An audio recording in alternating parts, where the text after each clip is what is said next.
Hello students, कैसे हैं आप सब।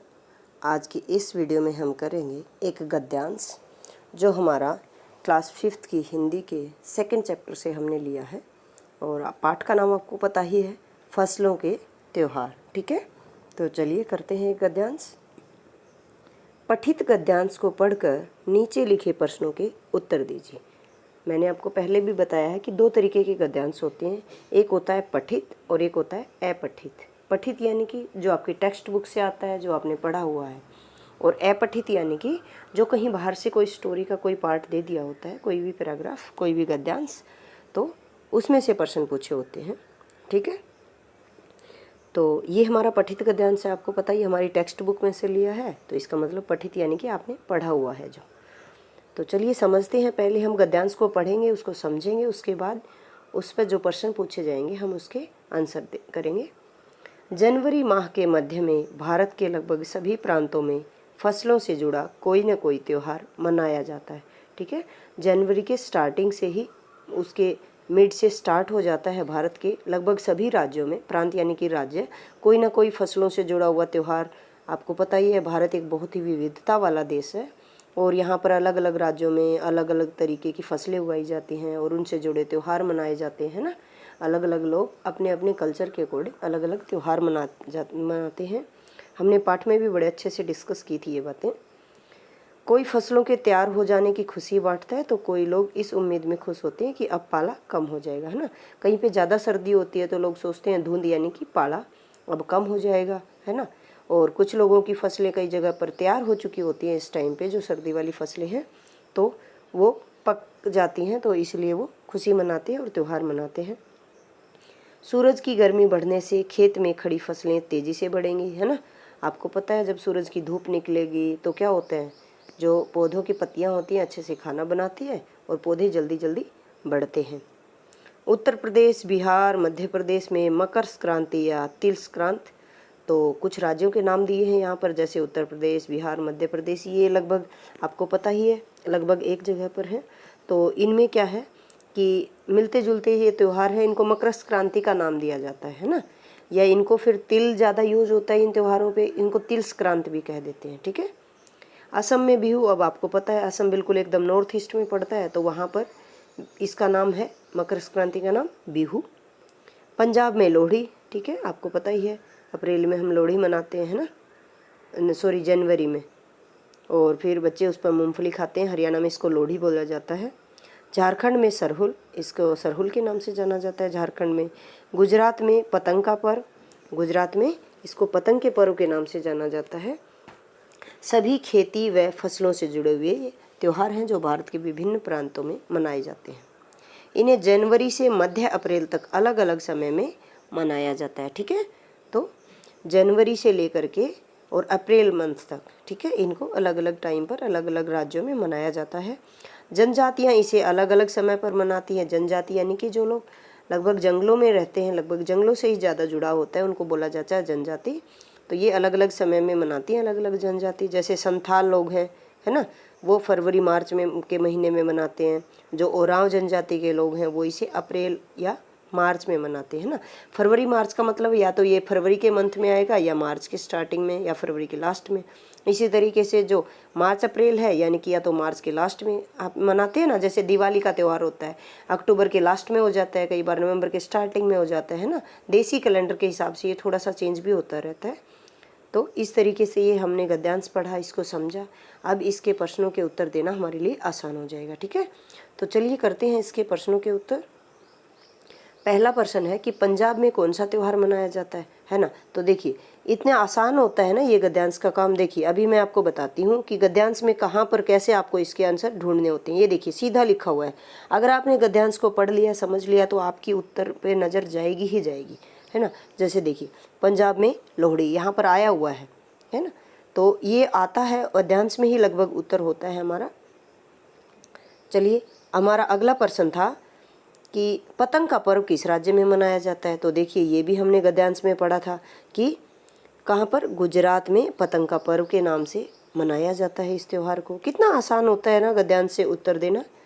हमारा तीसरा प्रश्न था कि संथाल जनजाति के लोग संक्रांति कब मनाते हैं। अब देखिए हमने अभी तो गद्यांश में पढ़ा था कि जो संथाल जनजाति के लोग हैं वो फरवरी मार्च में मनाते हैं। इतना आसान होता है ये उत्तर देना। आपको जैसा प्रश्न पूछा गया है वैसा ही आपको उत्तर दे देना होता है। अगला है कि गद्यांश किस पाठ से लिया गया है। प्रश्न नंबर 4 है कि गद्यांश में से कोई एक संज्ञा शब्द छांट करके लिखना है। ये थोड़ा सा बच्चों को समझने की ज़रूरत है। देखिए हमने संज्ञा की है। संज्ञा 3 तरीके की होती है मुख्य रूप से। तो देखिए या तो आप कोई भी जातिवाचक संज्ञा ढूंढ सकते हैं या फिर आप कोई भी व्यक्तिवाचक संज्ञा ढूंढ सकते हैं। ठीक है, तो देखिए मैं समझाती हूँ आपको। जैसे देखिए जनवरी, यहाँ पर एक महीने का नाम है तो आपको पता है ये एक संज्ञा है। कौन सी संज्ञा है? व्यक्तिवाचक संज्ञा है। ये थोड़ा सा ध्यान से समझिए आप लोग। माह यानी कि महीना, ये हमारी जातिवाचक संज्ञा हो गई क्योंकि बहुत 12 महीनों के नाम अलग अलग होते हैं। अगला है भारत, भारत एक देश का नाम है ना, तो ये भी हमारी संज्ञा शब्द हो गया। प्रांत, प्रांत अगर आप लिखेंगे तो प्रांत भी बहुत सारे प्रांत हैं तो ये भी एक जातिवाचक संज्ञा हो गई। फसल, फसल भी हमारी एक जातिवाचक संज्ञा हो गई क्योंकि बहुत तरीके के अलग अलग तरीके की फसलें होती हैं। त्योहार, बहुत सारे त्योहार होते हैं तो ये भी हमारी एक संज्ञा शब्द है। उसके बाद देखिए सूरज हमारी एक संज्ञा हो गई, संज्ञा शब्द है।